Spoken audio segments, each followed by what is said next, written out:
તો જય માતાજી ખેડૂત ભાઈઓ, આપણે જો આપણા ખેતરમાં આવી ગયા છીએ ને વ્લોગ ચાલુ કર્યું છે. મજા આવે જોવાની તો લાઈક શેર ને સબસ્ક્રાઈબ કરી નાખજો. જોકે વ્યૂ તો આપણા વિડીયોમાં નથી મળતા, 30-40 વ્યૂ મળે છે, પણ સબસ્ક્રાઈબ પણ નથી વધતા. હવે સબસ્ક્રાઈબ તો કરી દો યાર, આટલો તો સપોર્ટ કરો. જો આપણે 30 દિવસનો ચેલેન્જ લીધો હતો કે આપણે કન્ટિન્યુ કટ કર્યા વગરના વિડીયો 30 નાખવાના છે અને આપણે સૌરવ જોશીભાઈને મળવા જવાનું છે, તો સપોર્ટ કરવાનું ભૂલતા નહીં મિત્રો. જો કોઈ આગલા વિડીયો ન જઈ હોય તો આપણી ચેનલમાં જઈને જોઈ આવજો, બહુ મજા આવશે. આપણે આજ વાત કરવાના છે જો કે ગિરનાર 4 મગફળીની. જો કે આપણે સારી ઉગી છે અને વીઘે કેટલું બિયારણ નાખ્યું હતું અને શું શું એમાં માવજત કરેલી છે, કયું ખાતર વાવેલું છે, કેટલા ચાહે વાવેલી, શું ખેતી કરી હતી, ટોટલ ડિટેલ આપણે દેવાના છે. તો મજા આવે તો લાઈક શેર ને સબસ્ક્રાઈબ કરી નાખજો. હવે તમને બતાવું, આ છે આપણી ગિરનાર 4 મગફળી. તમે જુઓ, ઘણા મિત્રો કહે છે કે આપણે ઉગવામાં કેવરાયું છે અમારે, પણ શું કારણે કેવરાવે એ આપણે થોડોક અનુભવ કર્યો છે. જોકે તમને હું જણાવું કે શું અનુભવ આપણે કર્યો છે ગિરનાર 4 શેના કારણે નથી ઉગતી અને આમાં આપણે કેટલું બિયારણ. જો બિયારણની મિત્રો વાત કરીને, જો આપણી પાછળ તમને દેખાય છે, પહેલાં તો બતાવી દઉં કે બિયારણની વાત કરીને તો આપણે વીઘે 1.5 મણ બિયારણ વાવ્યું, 16 ગુંઠે આપણે વીઘો થાય અને ડીએપી ખાતર વાવ્યું હતું. બાકી કોઈ અંદર ખાતર કે હજી કોઈ જાતની દવા કાંઈ પાયું નથી. આપણે મગફળીના દાણામાં પટ પણ નથી માર્યો અને ડીએપી ખાતર વાવીને આપણે 5 છાનું વાવેતર રહી અને વીઘે 1.5 મણ નાખી હતી, 16 ગુંઠે વીઘો થાય અને ઉગતી નથી. એનું કારણ કહું ને તો સેજ મોરું પાણી હોય અને દાંતી આકેલું પડવું હોય ને, હજી ખેડ ઊંડી ન કરેલી હોય. મારા અંદાજે તો એમાં થોડું કેવરાવે ઉગવામાં, પછી તો જેનો વિષય. મારા અંદાજે દાંતી આકેલામાં ઊંડી ખેડ ના કરી હોય એમાં થોડું કેવરાવે. આપણે જો વાત કરીએ તો આમાં આપણે પ્લાવ હાકેલા છે, હર હાકેલા છે, તો એમાં બહુ સારું રિઝલ્ટ આવ્યું છે ઉગવામાં. જોકે કોઈ જગ્યાએ ખાલું નથી, વધવામાં સારું છે, કલરમાં સારું છે. અને મારે અહીંયા તમને બતાવું, જો આગળ તમને બતાવું, વિડીયોમાં કન્ટિન્યુ બનાવી રહી. જો એક ખરિયામાં આપણે દાંતી હાકેલી હતી, એમાં જ હવે ઉગતી આવે. એ થોડીક આપણે ખેડ ઊંડી હતી એના હિસાબે, અને પારવી તો છે જ. વાળમાં બહુ ધ્યાન ન દેતા, એમને વ્લોગ ઉઠીને ચાલુ કરી દીધો હોય. જો આ હરિયામાં વાત કરું ને, આ હરિયું તમને દેખાતું છે, આમાં થોડીક નાની પણ છે અને ઉગવામાં પણ થોડુંક કેવરાવે છે, હજી હવે ઉગતું આવે છે. અહીંથી તમે જુઓ, આ રાખેલું હરિયું છે, બેમાં ઘણો બધો ફેર છે. આ તો આપણે પાણી ચાલુ રાખ્યું ને થોડુંક મીઠું પાણી છે એટલે ઉગી ગયું. બાકી મોરું પાણી હોય અને દાંતી હાકેલું હોય તો થોડુંક ઉગવામાં કેવરાવે છે. અને આ બાજુ આપણે 24 નંબર છે, એનું આગળ આપણો વિડીયો આવી જાય છે, જોવાનું ભૂલતા નહીં. ગિરનાર 4માં તો મિત્રો આવું છે મારા અંદાજે કહું, પછી તો શું ખબર હવે કે મોરું પાણી હોય અને ઊંડી બહુ ખેડ ન કરેલી હોય એમાં થોડુંક ઉગવામાં કેવરાવે છે. બાકી તો આપણે ચેલેન્જ લીધો છે, પૂરો કરવાનો છે. 30 દિવસ સુધી રેગ્યુલર આપણે વિડીયો નાખવાના જ છે. આજ થોડુંક મિત્રો ગઈકાલે કન્ટિન્યુ આપણા વિડીયો આવી જ જાય છે 8-9 વાગ્યાના ગાળામાં. આ વિડીયો નાખવામાં થોડુંક લેટ થાય છે, હું કે એક ઇસ્યુ છે થોડોક મિત્રો. તો મારા અંદાજે 10 થી 10:30ના ગાળામાં તો આવી જ જાય છે. બાકી જો આ લોકેશન પવન ચક્કી બધું હાલે છે. રિઝલ્ટ મિત્રો આમ બહુ સારું નહીં આવતું હોય, કારણ કે આપણી પાસે ફોન એવો બહુ ખાસ છે નહીં. તમે ગિરનાર 4 જોવો આપણે કેવી એક જ ધારી ઉગી જઈએ મિત્રો. હજી આમાં કોઈ જાતનું આપણે યુરિયા ખાતર નાખવાની ગણતરી છે, પણ 10 દિવસ પછી કે ફાલ આવે ને તે પછી નાખવાની ગણતરી છે.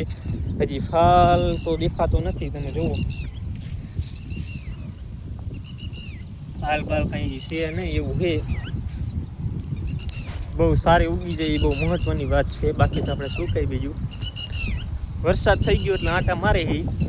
આપણે શોર્ટ વિડીયો નાખ્યો તો પણ એમાં ખાલી 13 વ્યૂ આવ્યા છે, 13 કે 14 વ્યૂ. આમાં આપણે પાછળ જોવા, મારી પાછળ આ બધું ખેતર દેખાય, 10 વીઘાનું ખેતર હજી પડ્યું છે અને આપણે એમાં એડા વાવવાના છે, દિવેલા વાવવાના છે. કયું બિયારણ બેસ્ટ રહે હવે તો 3-4 દિવસમાં વાવવાના છે, તો કોમેન્ટમાં જણાવજો દિવેલા માટે કયું બિયારણ બેસ્ટ રહેશે.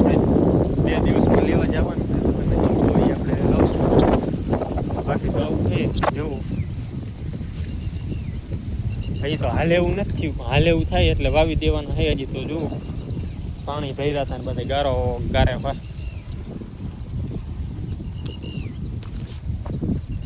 બાકી તો તમને શું કહું, એ તો શરૂઆત છે. આगे आगे क्या होता है देखना. શરૂઆતમાં મિત્રો આવવું જોઈએ, થોડુંક બોલવામાં કેવરાવે. આપણી પાસે બહુ એવો ખાસ મોબાઈલ છે નહીં એટલે આમ.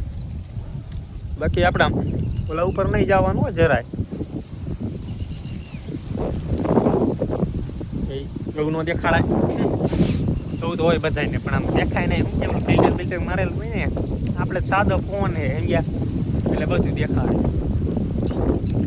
વાળ મોટા થઈ ગયા છે, જો કે આપણે આવું જોઈશું કપાવવા.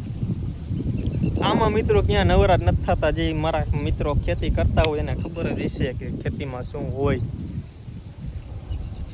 પણ જો ભગવાન માતાજીને તૈયાર થઈને તો તમારો ભાઈ આમ એકદમ શું કહેવાય, રોક્સ થોડાવાની એમ ક્યાં આવું છે. હજી મિત્રો કહું ત્યાંથી જાઓ, દરેક વિડીયોમાં હું 3 થી 4 વાર કહું કે લાઈક છે અને સબસ્ક્રાઈબ કરવાનું ભૂલતા નહીં. બાકી તો શું કહું, એવા આંબો હે ભાઈ, બહુ મસ્ત ઘેરી આવી હતી. આમાં દરેક વિડીયોમાં તમને આંબો દેખાતો જ છે. હજી આપણને બહુ શરમ આવે એટલે બહુ આપણે માણા અહીંયા વિડીયો ઉતારતા નથી. આમ એકલા વિસ્તારમાં વહી આવી. બોલો જુબા કેસરી.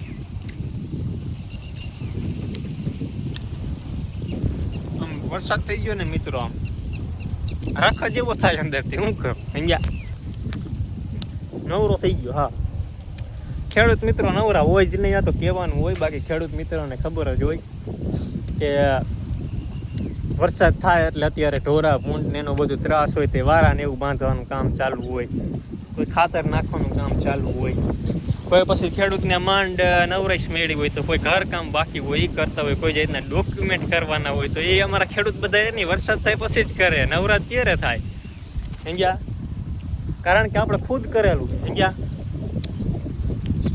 આવું છે. આવા જેવા તેવા કપડાં પહેર્યા છે, 400 રૂપિયાની જોડ્યું. હા, કાંઈ ન ઘટે. એ પાછું 12 મહિનાની પહેરું 400 રૂપિયામાં. જોકે 400ની મળ્યા નહીં, પણ આપણા મિત્રો છે અને 400 રૂપિયામાં આપણને કમ્પ્લીટ કરી દીધી હતી. કાપડના ખાલી સિલાઈ બિલાઈ ક્યાંય લીધું નહોતું.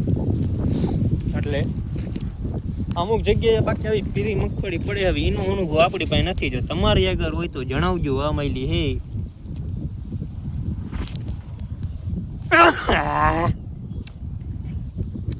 શીખ આવે એટલે મજા જ આવી જાય. બાકી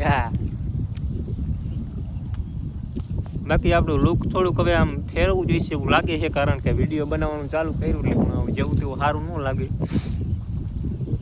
અત્યારે માણાને સારું જ જવું કે સમજ્યા. આપણી પાસે આપણે સાદા માણા 2-3 લાખની લોન લીધેલી હોય, એમાં ચા સારું દેખાડવું આપણે સમજ્યા. આઈફોન તો ઘણો લેવો છે, પણ હપ્તા આ લોનના હપ્તા પૂરા નથી થતા. ત્યાં શીનું આઈફોન લેવું.